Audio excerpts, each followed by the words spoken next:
councils, respected heads of institutions, senior management of MOHAS, distinguished guests,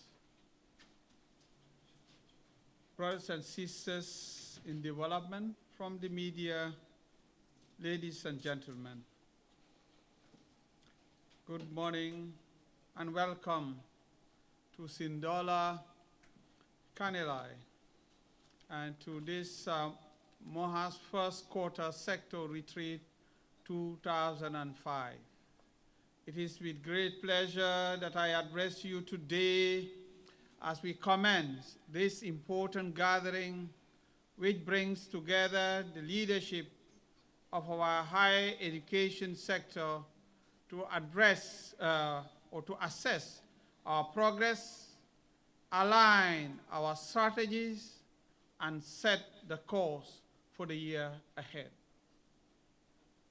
Over the years, our sector has undergone significant transformations, with institutions such as the University of the Gambia, with the famous Faraba Banta campus, the University of Applied Science, Engineering and Technology, which will be delivered in the coming 2 months, the Civil Service University, formerly MDI, the University of Education, the Gambia UEG, formerly Gambia College, and the National Accreditation and Quality Assurance Authority, NACA, playing a pivotal role in shaping the future of tertiary and higher education in the Gambia.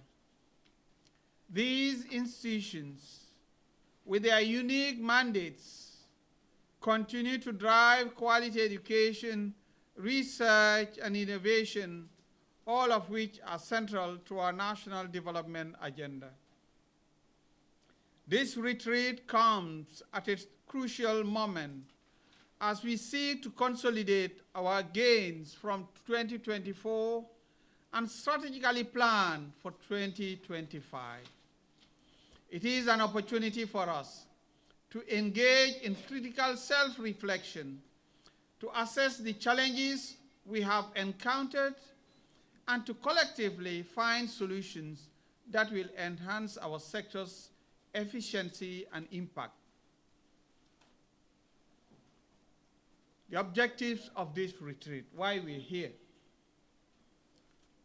Roughly 5 main objectives. Over the next 5 days, we will focus on key areas that are fundamental to our sector's growth. 1, assessing the achievement of 2024. We will review progress made in institutional development, program accreditation, research output, and policy implementation. This is what we plan to do in 2024. How far have we gone with these key areas? Number 2, setting strategic priorities for 2025 through a balanced approach of institutional autonomy and joint collaboration. We will identify key performance indicators, KPIs, that will guide our collective efforts. We need to signpost our future. We need to know where we're heading to. We cannot wake up and be doing things haphazardly. We must know the objective and then reach the mountaintop that we are all looking for. Number 3, enhancing cross-institutional synergies. We will explore how our institutions can share resources, collaborate on research, and align their programs to avoid duplication while maximizing impact. This is government institution. These are government institutions funded by taxpayers' money. We cannot allow that we have different baskets, spending money anyhow. We need to really harmonize our interventions so that we limit the wastage. Number 4, addressing sector-wide challenges, whether it is funding constraints, infrastructure gaps, or capacity building needs. This retreat provides a space for open discussions and innovative solutions. We need to think outside the box. We are academics. There will be challenges. We all know that. And that's why we exist. We exist because there are challenges. So our role is not to come and be repeating and spending time on the challenges. We know that before we exist. And that is the core of our existence. Our role now is to provide solutions to those problems. That's why we exist. We cannot come in 2025 be talking about the challenges. Others can talk about challenges because that's not part of their DNA. For us from academia, because there are challenges, that's why we exist. Because academics are torchbearers of society. They must lead society to the promised land. They are the custodians of light, custodians of development. Number 5, strengthening governance and accountability.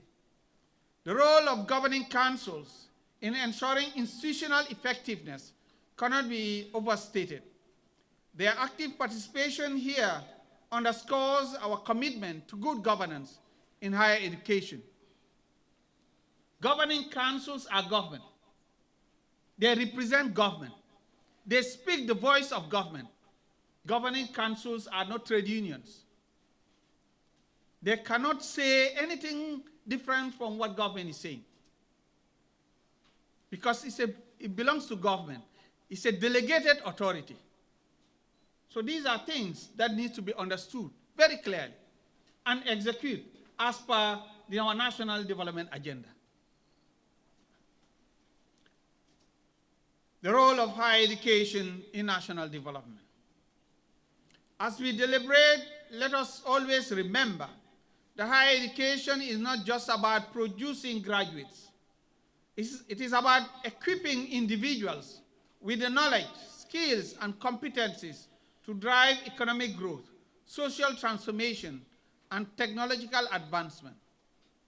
Our institutions must remain centers of excellence, committed to research-driven solutions that address national and regional challenges. Call to action. This retreat is not merely a formality. It is a working session that must yield concrete, actionable outcomes. Concrete and actionable outcomes. I urge each of you to actively participate, to engage in discussions with an open mind, and to propose bold, innovative solutions that will propel our sector forward. By the end of this retreat, we should have a clear roadmap for the year ahead, one that ensures we are making measurable progress in achieving our objectives. That's the reason why we are here. We cannot do things the old way, because the old way did not work. So we need to change. In the coming weeks, less than 2 weeks, we're going to celebrate 60 years of independence. And academics are called upon to reflect about that celebration. What are you celebrating? What have you put on the table to be able to celebrate?